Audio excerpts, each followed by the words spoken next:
ప్రభుత్వం అహర్నిశలు ఈ రాష్ట్ర అభివృద్ధి కోసం, రాష్ట్రంలో పారిశ్రామిక అభివృద్ధి, తద్వారా ఉపాధి కల్పన కోసం పడుతున్న కష్టానికి ఫలాలు అందుతాయనే విషయం ఈరోజు తీసుకున్న నిర్ణయాలు బట్టి చాలా స్పష్టంగా అర్థమవుతుందని చెప్పేసి మనం చేస్తా ఉన్నాను. ఏదో ఊహాజనితమైన హామీలు, ప్రజల్ని మభ్యపెట్టి ఉపన్యాసాలకి పరిమితం అవ్వకుండా ఈరోజు ఒక మంచి నిర్ణయం, ఏదైతే Arcelor Mittal Nippon Steel India Limited దాదాపు 1,35,000 కోట్లు 2 ఫేజెస్లో స్టీల్ ప్లాంట్ ఏదైతే 17.8 మిలియన్ టన్నుల స్టీల్ ఉత్పత్తికి ఏదైతే ప్రతిపాదన చేసిందో అది వాస్తవ రూపం ధరించడానికి కావాల్సిన నిర్ణయాలు ఈరోజు తీసుకోవడం జరిగిందని చెప్పేసి మనం చేస్తాను. ఈ స్టీల్ ప్లాంట్ కోసం మరి ఈ ఆర్సిలరీ మెటల్ సంస్థ వారు ఒక క్యాప్టివ్ పోర్ట్ కావాలని చెప్పేసి కోరటం, డిఎల్పురం అనకాపల్లి డిస్టిక్లో డిఎల్పురం అనే విలేజ్లో 2.9 కిలోమీటర్ వాటర్ ఫ్రంట్తో ఒక క్యాప్టివ్ పోర్ట్ వాళ్ళకి ఇవ్వటానికి మంత్రిమండలి ఆమోదించింది. ఆ క్యాప్టివ్ పోర్ట్ ఇవ్వటానికి కేజీపీఎల్ కాకినాడ గేట్వే పోర్ట్ లిమిటెడ్కి సంబంధించిన కన్సెషన్ అగ్రిమెంట్లో కొన్ని క్లాజెస్ని మాడిఫై చేయాల్సి వచ్చింది. 30.11 Indian port act 1908 and amendment of class 30.11 దీన్ని అమెండ్మెంట్ చేయడం మూలంగా, ఎందుకంటే ఆ కన్సెషన్ అగ్రిమెంట్లో దానికి ఇంత డిస్టెన్స్లో ఇంకో కొత్త పోర్టుకి ఇవ్వకూడదు అనే నిబంధనలు ఉన్నాయి. కాబట్టి ఇది ఈ పెద్ద పెట్టుబడి, రాష్ట్రంలో దాదాపు 1,30,000 కోట్ల రూపాయల పెట్టుబడితో పెద్ద పరిశ్రమ వస్తుంది. కాబట్టి దానికి కావాల్సిన ఈ క్యాప్టివ్ పవర్ ప్లాంట్ కోసం ఆ కండిషన్ని అమెండ్మెంట్ చేయడం జరిగిందని చెప్పేసి మనం చేస్తా ఉన్నాం. దీని మూలంగా ఏంటంటే first phase 7.3 million metric tons per Yanam 55,964 కోట్ల రూపాయలతో జనవరి 2029కి మొట్టమొదటి దశ ఉత్పత్తి ప్రారంభించాలనే లక్ష్యంతో ఈ ప్రాజెక్టు టైం లైన్స్ నిర్దేశించబడి అని చెప్పేసి మనం చేస్తాను. ఫస్ట్ ఫేజ్లో దాదాపు 20,000 మందికి ఉద్యోగ అవకాశాలు లభిస్తాయి. Second phase 80,000 క్రోర్స్తో 10.5 million metric tons per Yanam దాదాపు 35,000 మందికి ఉపాధి కల్పించే రెండో దశ 2033కి కంప్లీట్ చేయాలని చెప్పేసి మరి టైం లైన్స్ ఫిక్స్ చేయడం జరిగిందని చెప్పేసి మనం చేస్తాను.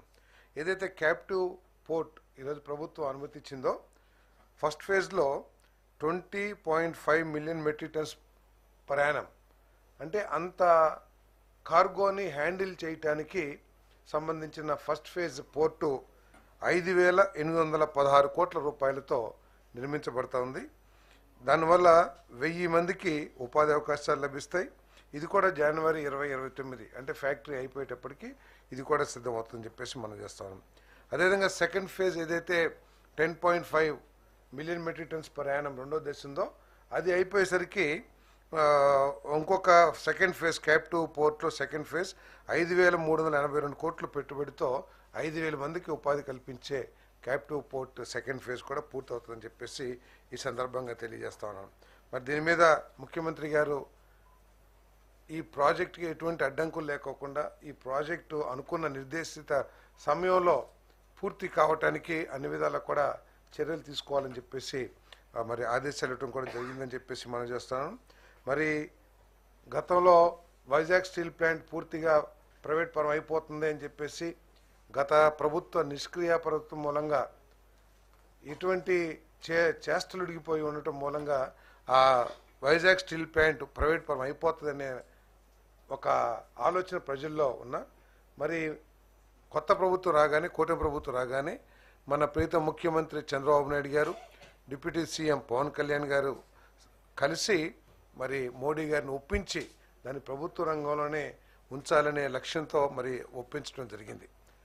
ఒప్పించడమే కాకుండా ప్రభుత్వం తరపు నుంచి దాదాపు 2,400 కోట్ల రూపాయలు కరెంటు బిల్లు ఏదైతే కట్టాలో దాన్ని ఈక్విటీగా కూడా మార్చుకోవడానికి రాష్ట్ర ప్రభుత్వం ఒప్పుకోవడం జరిగింది. సో వీటన్నిటి మూలంగా చాలా సంవత్సరాల తర్వాత వైజాగ్ స్టీల్ ప్లాంట్ మార్చి మాసంలో లాభాలని ఆర్జించిందని చెప్పడానికి ప్రభుత్వం తరపున సంతోషం వ్యక్తం చేస్తానని చెప్పేసి కూడా ఈ సందర్భంగా నేను తెలియజేస్తా ఉన్నాను.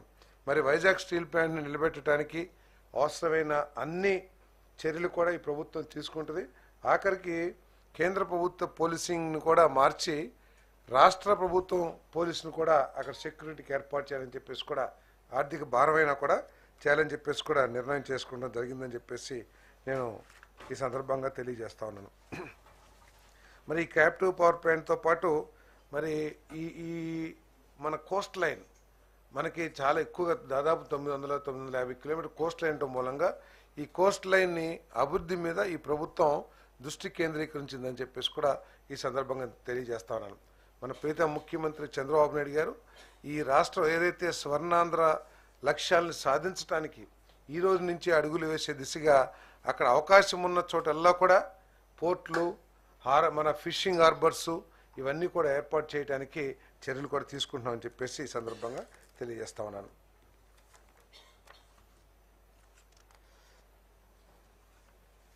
అదేవిధంగా 3 స్టార్ హోటల్స్లో రాష్ట్రంలో బార్ లైసెన్స్ ఫీజు 66 లక్షలు గత ప్రభుత్వం నిర్ణయించిన విషయం అందరికీ తెలిసిందే.